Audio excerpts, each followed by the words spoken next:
In the spring of 1911, before the snow had fully withdrawn from the high country, a narrow valley in the interior northwest appeared on no official map. It lay between two ridgelines, already measured, named, and claimed yet. The space between them remained blank. Survey lines stopped short. Place names dissolved into penciled question marks in regional records. The valley was referred to only by direction and distance, never by name. That omission drew attention. By 1911, land survey work in the region had become routine. Rail, expansion, and timber leases demanded precision. The government contract issued that March was unremarkable. A three-man survey party tasked with closing an unmeasured gap along a tributary basin, estimated at no more than 6 miles in length. The men assigned were experienced. Thomas H. Kearney, lead surveyor, age 46, had worked 3 seasons in the Cascades. Edwin Morrow, assistant, formerly with the Coast and Geodetic Survey, and local regular guide, listed in notes only as J. Bell, hired for terrain familiarity rather than interpretation. They departed from the rail town of Mill Creek on April 17th. Local reaction. Recorded later in the County Gazette was restrained but notable. 2 residents reportedly advised against entering the valley, offering no superstition only, a preference to go around. One shopkeeper refused to sell fresh horseshoes for the route, suggesting the animals would not keep them on. None of this was treated as significant. Kearney's journal, preserved in fragments, begins formally. Weather conditions, road widths, river depth. On the 3rd day, he notes the valley mouth. Timber heavy, flora unusually quiet for the season. No birds observed at midday. The land itself showed no immediate abnormalities. The valley was steep walled, but navigable, cut by a slow-moving stream, fed by lake water. Old growth foliage cedar clouded the slopes. Moss lay thick, even on exposed stone. What stood out was not what was present, but what was missing. No game trails crossed the lower basin. No scat was observed. Bell, the guide, reportedly commented on this once, then did not repeat it. In Morrow's field notes, a single line appears beside a compass correction. Sound carries oddly here. Daily life continued as expected. Camps were established, measurements taken, stakes driven. Evenings were quiet. Too quiet, according to Bell, who later told the county clerk that it felt like waiting, though nothing had been said. There were no stories offered by him at the time, no warnings repeated, only a reluctance to move deeper than required. On the 5th day, Kearney records a minor delay. One horse refusing water at the stream bend, needing to be led upstream before drinking. He attributes it to mineral taste. That same entry ends with an unusual note for a man known for precision. Valley appears longer than initial estimate. Distances do not align cleanly. At dusk that evening, Morrow attempted to mark a reference point along the eastern slope. His stick shows the line corrected twice, erased, then redrawn. Nothing had happened. No incident, no disturbance. Yet by the end of the first week, the men had stopped discussing how long the job would take and began speaking only of when they would turn back. Not because of danger, not because of weather, but because the valley, though still and unchanged, no longer felt neutral. And in 1911, among surveyors, that was rarely written down. The first disturbance did not announce itself. There was no sudden sound, no movement in the trees, no event dramatic enough to demand immediate attention. It entered the record quietly, almost incidentally, through small adjustments in routine that the men did not. At first, question, on the morning of April 24th, Morrow noted that the camp appeared disturbed by wind, despite the air being still. Canvas edges had shifted. A tin cup was found several feet from where it had been left the night before. Bell suggested an animal had passed through during the night, though no tracks were visible in the damp soil. Kearney accepted this explanation and moved on. Work resumed along the valley floor. Measurements continued downstream, following the slow curve of the creek. Yet by mid-afternoon, discrepancies began to appear minor, but persistent. Chain lengths came up short, then long, without clear previous bearings drifted by a degree or two, then corrected themselves when we checked. Morrow recalibrated twice. In his notes, written smaller than usual, he adds, instrument sound, error inconsistent. We then attempted to resolve the issue by shifting reference points. New stakes were driven. Old ones were checked and found undisturbed. Still, the plotted lines refused to settle cleanly on the page. That evening, Bell declined to eat much. When asked if he was unwell, he replied only that the valley held sound poorly after dark. Kearney pressed him to explain, but Bell would not elaborate. He left the fire early and slept, facing outward, rifle closed. Shortly after midnight, Morrow woke to what he later described as the sense of someone standing too near. There was no figure, no movement, only the impression of presence, accompanied by unfamiliar pressure in the ears, like altitude sickness at low elevation.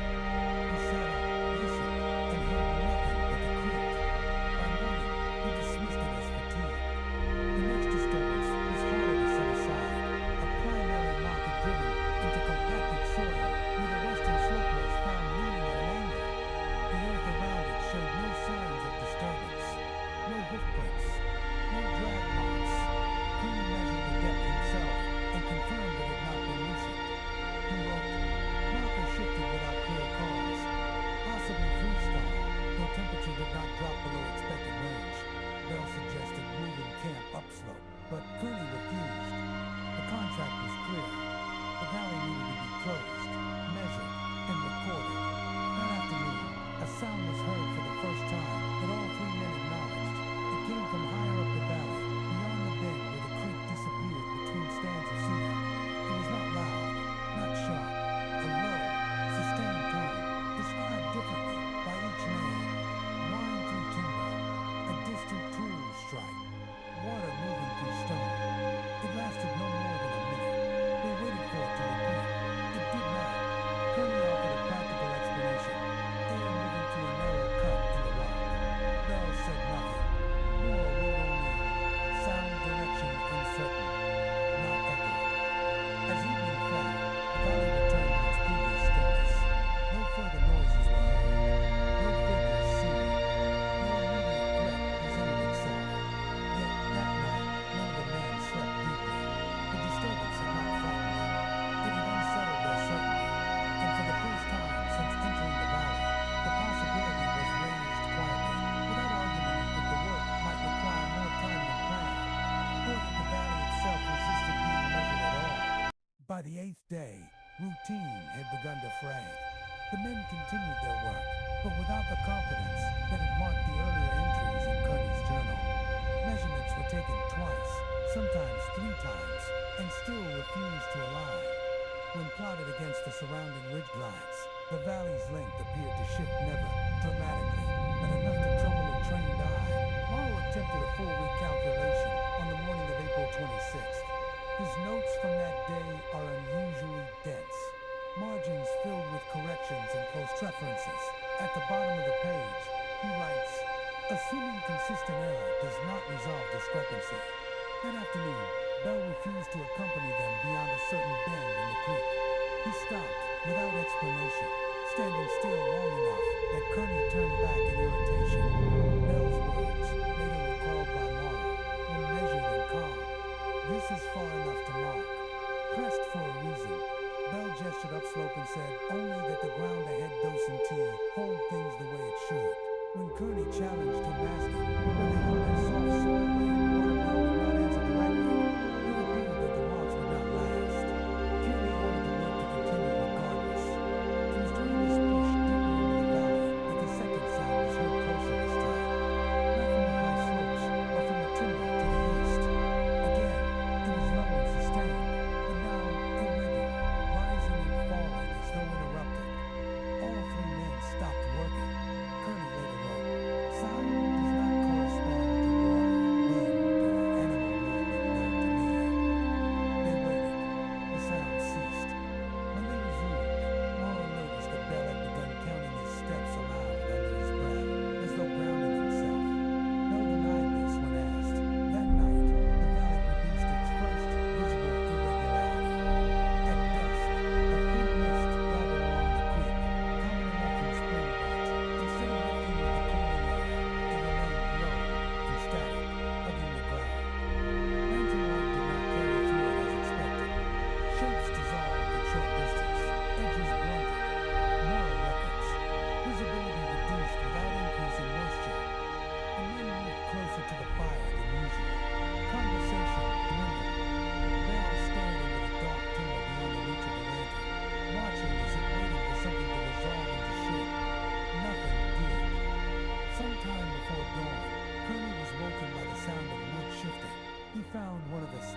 The breaking point came without warning and without spectacle.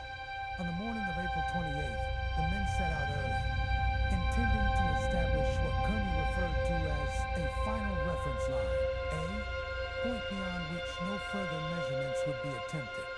Bell agreed to accompany them only as far as the lower timber shelf, stopping well short of the previous day's furthest mark. The air was still, no mist clung to the creek. For the first time in several days, the valley appeared ordinary. This did not ease their unease. As Morrow set up the transit, Kearney paced the slope, aligning landmarks already plotted on his map.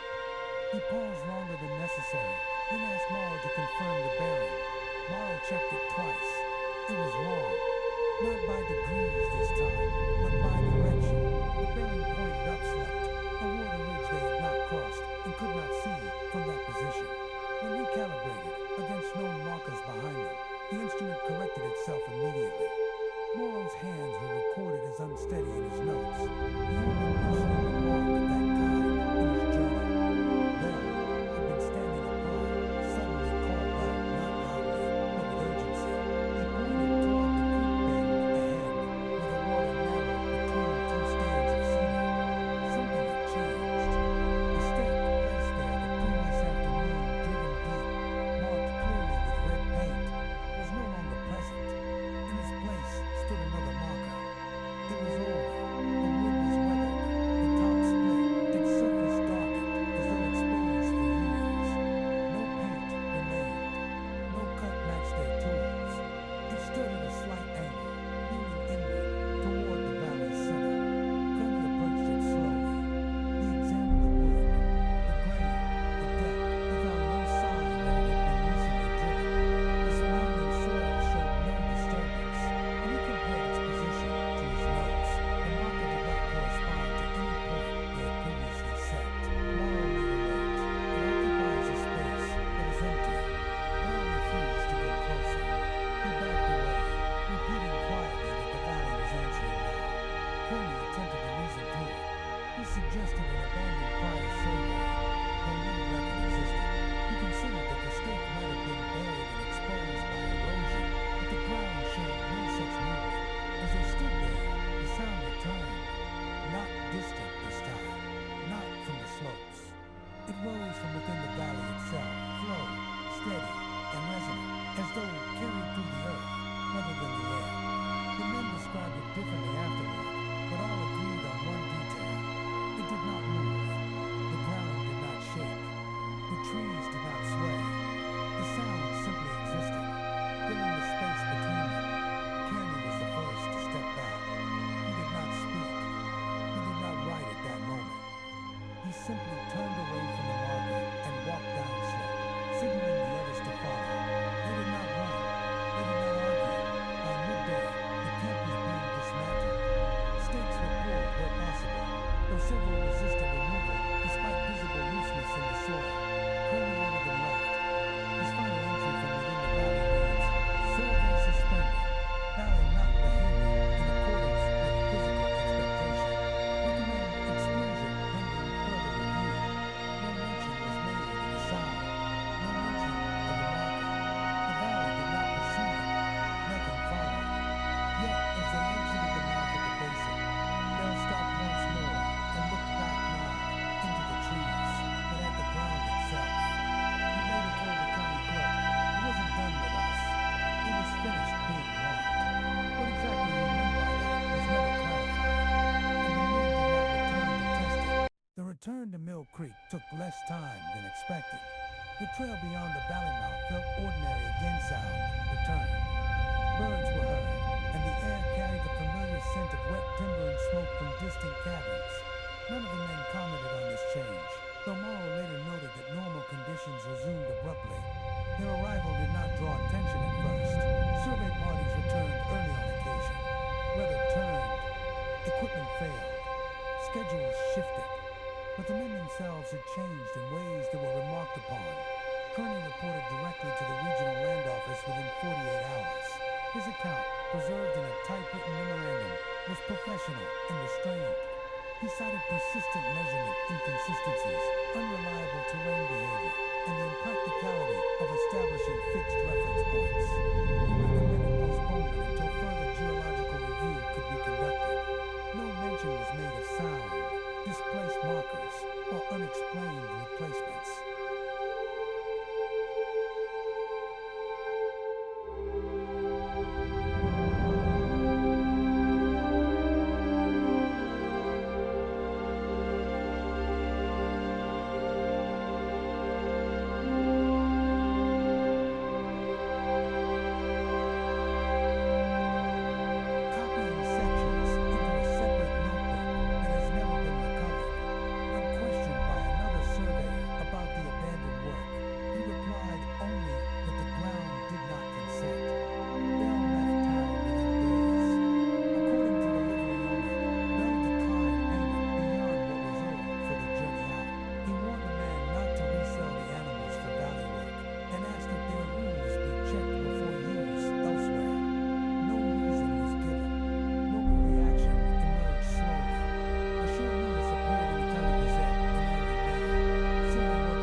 The valley never received a name.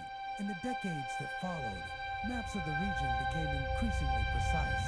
Rail spurs appeared, timber boundaries shifted, even minor tributaries were labeled and relabeled as ownership changed hands.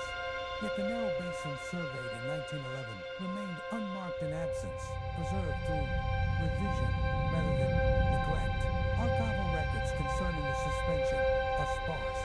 Kearney's memorandum survives only as a carbon copy, filed without annotation. The original field maps were never submitted. Morrow's notebooks are listed in an inventory from 1930, then struck through in pencil, marked not retained. There is no indication they were destroyed deliberately, only that they were not kept.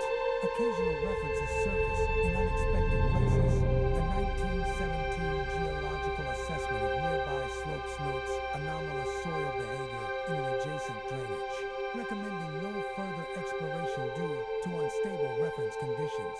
No follow-up was conducted. In a 1924 timber lease proposal, a single paragraph advises rerouting boundaries to avoid the interior basin west of the upper fork, citing persistent survey irregularities. The proposal was approved without comment. Oral accounts continued quietly among locals, though they remained consistent in their restraint. No creatures were named. No legends expanded. The valley was described simply as a place where minds didn't hold.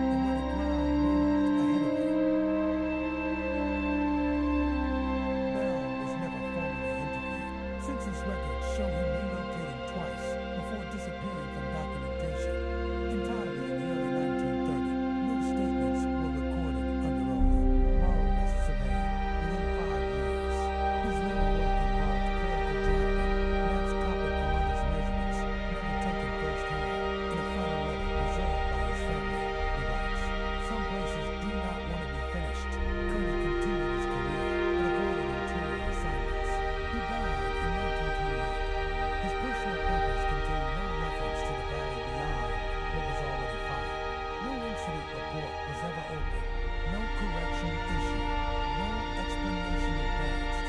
The valley remains as it was then, bordered by certainty and defined by absence.